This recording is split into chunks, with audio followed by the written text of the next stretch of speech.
അടുത്തതായിട്ട് നമ്മൾ പഠിക്കുന്നത് ട്രാൻസിഷൻ എലമെൻസിൻ്റെ മാഗ്നറ്റിക് പ്രോപ്പർട്ടീസിനെ പറ്റിയിട്ടാണ്. അതായത് ഒരു സബ്സ്റ്റൻസിൽ നമ്മൾ മാഗ്നറ്റിക് ഫീൽഡ് അപ്ലൈ ചെയ്താൽ ആ സബ്സ്റ്റൻസ് എങ്ങനെയാണ് ബിഹേവ് ചെയ്യുക. On applying a magnetic field to a substance there are generally two different types of magnetic behaviour are observed. ഒരു സബ്സ്റ്റൻസിൽ മാഗ്നറ്റിക് ഫീൽഡ് അപ്ലൈ ചെയ്യുമ്പോൾ ഇത് സാധാരണയായിട്ട് രണ്ട് തരത്തിലുള്ള മാഗ്നറ്റിക് ബിഹേവിയർ ആണ് കാണിക്കുക. അവ ഏതൊക്കെയാണ്? Diamagnetic and paramagnetic. എന്താണ് diamagnetic? Diamagnetic means repelled by the magnetic field. നമ്മൾ ഈ സബ്സ്റ്റൻസിലേക്ക് മാഗ്നറ്റിക് ഫീൽഡ് അപ്ലൈ ചെയ്യുമ്പോൾ ഈ മാഗ്നറ്റിക് ഫീൽഡുമായിട്ട് ഇത് റിപ്പൽ ചെയ്യുകയാണെങ്കിൽ അത്തരം സബ്സ്റ്റൻസ് നമ്മൾ വിളിക്കുന്ന പേരാണ് ഡയാമാഗ്നറ്റിക് സബ്സ്റ്റൻസസ്.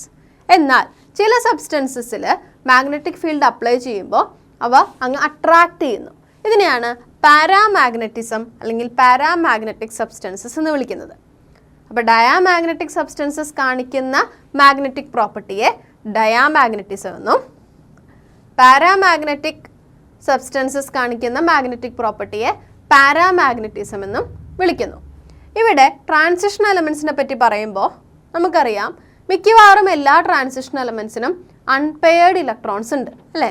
അപ്പോൾ ഇത്തരത്തിൽ അൺപെയർഡ് ഇലക്ട്രോൺസ് ഉള്ളത് കൊണ്ട് തന്നെ transition metals are paramagnetic in nature. അതായത് ഒരു മാഗ്നറ്റിക് ഫീൽഡ് അപ്ലൈ ചെയ്ത് കഴിഞ്ഞാൽ അതിലേക്ക് ഡയറക്റ്റ്ലി അട്രാക്റ്റ് ചെയ്യാനുള്ള ടെൻഡൻസിയാണ് ട്രാൻസിഷൻ എലമെൻസിന് കൂടുതൽ. ഈ മാഗ്നറ്റിക് പ്രോപ്പർട്ടിയെ വിളിക്കുന്ന പേരാണ് പാരാമാഗ്നറ്റിസം അല്ലെങ്കിൽ പാരാമാഗ്നറ്റിക് നേച്ചർ. ഇനി ഇങ്ങനെ പാരാമാഗ്നറ്റിസം എന്തുകൊണ്ടാണ് ഉണ്ടാകുന്നത്? Paramagnetism arises due to two reasons. അതിൽ ഒരു റീസൺ എന്ന് പറഞ്ഞു കഴിഞ്ഞാൽ നമ്മുടെ ഈ ട്രാൻസിഷൻ എലമെൻസിലെല്ലാം തന്നെ അൺപെയർഡ് ഇലക്ട്രോൺ ഉണ്ടെന്ന് വിചാരിക്കാം. ഇതൊരു അൺപെയർഡ് ഇലക്ട്രോൺ ആണെങ്കിൽ ഈ അൺപെയർഡ് ഇലക്ട്രോണിന് പ്രധാനമായിട്ടും രണ്ട് തരത്തിലുള്ള മോഷൻസ് ആണുള്ളത് അല്ലെങ്കിൽ രണ്ട് തരത്തിലുള്ള മൂവ്മെൻ്റ് ആണുള്ളത്. ഏതൊക്കെയാണ്? First one, it's rotation around it's on axis. അത് അതിൻ്റെ ആക്സിസിൽ തന്നെ ഇരുന്നിട്ട് സ്വയം തിരിയുന്നു, സ്പിൻ റൊട്ടേഷൻ എന്ന് പറയും. മറ്റൊന്ന്, it's revolution around the nucleus. ന്യൂക്ലിയസിന് ചുറ്റും അതിങ്ങനെ തിരിയുന്നു. ഇതിനെയാണ് ഓർബിറ്റൽ മോഷൻ എന്ന് വിളിക്കുന്നത്. So the paramagnetism arises due to the spin rotation as well as orbital motion. അപ്പോൾ ഇതാണ് പാരാമാഗ്നറ്റിസത്തിന് കാരണം. എന്നാൽ ചില ട്രാൻസിഷൻ മെറ്റൽസ് ഡയാമാഗ്നറ്റിസവും കാണിക്കുന്നുണ്ട്. അതായത് ചില ട്രാൻസിഷൻ മെറ്റൽസിന് അൺപെയർഡ് ഇലക്ട്രോൺസ് ഇല്ലെങ്കിൽ അവ ഡയാമാഗ്നറ്റിസം അല്ലെങ്കിൽ ഡയാമാഗ്നറ്റിക് പ്രോപ്പർട്ടിയാണ് കാണിക്കുക. കൂടുതലും എങ്ങനത്തെ പ്രോപ്പർട്ടിയാണ് കാണിക്കുക? പാരാമാഗ്നറ്റിക് പ്രോപ്പർട്ടിയാണ് കാണിക്കുക. അപ്പോൾ ഇത്തരത്തിൽ പാരാമാഗ്നറ്റിക് പ്രോപ്പർട്ടീസ് ഉള്ള ഡി ബ്ലോക്ക് എലമെൻസിൻ്റെ പാരാമാഗ്നറ്റിസം നമ്മൾ എങ്ങനെയാണ് മെഷർ ചെയ്യുക? Paramagnetism is measured by using a formula that is spin only magnetic moment formula. എന്താണ് ആ ഫോർമുല നോക്കൂ. It is mu is equal to root of n into n plus 2. mu എന്ന് പറഞ്ഞു കഴിഞ്ഞാൽ magnetic moment. ഏത് magnetic moment ആണ്? Spin only magnetic moment. mu is equal to root of n into n plus 2. where n is number of unpaired electrons. where n is number of unpaired electrons. ഇങ്ങനെ measure ചെയ്യുന്ന magnetic moment unit ആണ് BM എന്ന് സൂചിപ്പിച്ചിരിക്കുന്നത്. BM എന്ന് പറഞ്ഞു കഴിഞ്ഞാൽ Bohr magneton. So spin only magnetic moment is calculated by using the formula mu is equal to root of n into n plus 2 where n is number of unpaired electrons and BM represents the Bohr magneton.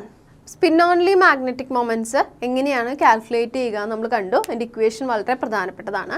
mu is equal to root of n into n plus 2 BM അല്ലേ? അപ്പോൾ ഇവിടെ ഒരു സിംഗിളി unpaired ആയിട്ടുള്ള electron ഉള്ള ഒരു ആറ്റത്തിൻ്റെ അല്ലെങ്കിൽ ഒരു എലമെൻറ്റിൻ്റെ spin only magnetic moment എങ്ങനെയാണ് കാൽക്കുലേറ്റ് ചെയ്യാൻ നോക്കൂ. n is equal to 1 വരുന്ന കേസിൽ നോക്കാം. mu is equal to root of 1 into 1 plus 2 അതായത് √3 that is equal to 1.73 Bohr magneton. അപ്പോൾ ഇതിൽ നിന്ന് നമുക്ക് എന്താണ് മനസ്സിലാവുന്നത്? As the number of unpaired electrons increases, their magnetic moment also increases. മിക്കവാറും എല്ലാ ട്രാൻസിഷൻ എലമെൻസും കാണിക്കുന്ന മാഗ്നറ്റിക് പ്രോപ്പർട്ടിയാണ് പാരാമാഗ്നറ്റിക് പ്രോപ്പർട്ടി. ഇങ്ങനെ എക്സ്ട്രീം കേസ് ഓഫ് പാരാമാഗ്നറ്റിസം നമ്മൾ വിളിക്കുന്ന പേരാണ് ഫെറോമാഗ്നറ്റിസം. എന്താണ് ഫെറോമാഗ്നറ്റിസം എന്ന് നോക്കാം. The substances which are strongly attracted by the magnetic field. Magnetic ഫീൽഡിലേക്ക് വളരെ സ്ട്രോങ് ആയിട്ട് അട്രാക്റ്റ് ചെയ്യുന്ന സബ്സ്റ്റൻസസിനെ നമ്മൾ വിളിക്കുന്ന പേരാണ് ferromagnetic substances. And this magnetic property we will call it as ferromagnetism. Ferromagnetism എന്നത് പാരാമാഗ്നറ്റിസത്തിൻ്റെ എക്സ്ട്രീം കേസായിട്ടാണ് കൺസിഡർ ചെയ്യുന്നത്. ഉദാഹരണമായിട്ട് ചില എലമെൻറ്റ്സ് ആയിട്ടുള്ള അയൺ, കൊബാൾട്ട്, നിക്കൽ എന്നിവ എല്ലാം തന്നെ ഫെറോമാഗ്നറ്റിക് സബ്സ്റ്റൻസസിന് എക്സാമ്പിൾസ് ആണ്. ഇത് ഒന്ന് ഓർക്കേണ്ടതായിട്ടുണ്ട്. അയൺ, കൊബാൾട്ട്, നിക്കൽ എന്നിവ എന്താണ് പാരാമാഗ്നറ്റിസം വളരെ എക്സ്ട്രീം കേസായിട്ടുള്ള എലമെൻറ്റ്സ് ആണ്. That is they are showing ferromagnetism. ഇത്രയും കാര്യങ്ങളാണ് മാഗ്നറ്റിക് പ്രോപ്പർട്ടിയുമായിട്ട് റിലേറ്റ് ചെയ്തുകൊണ്ട് നമുക്ക് പഠിക്കാനായിട്ടുള്ളത്.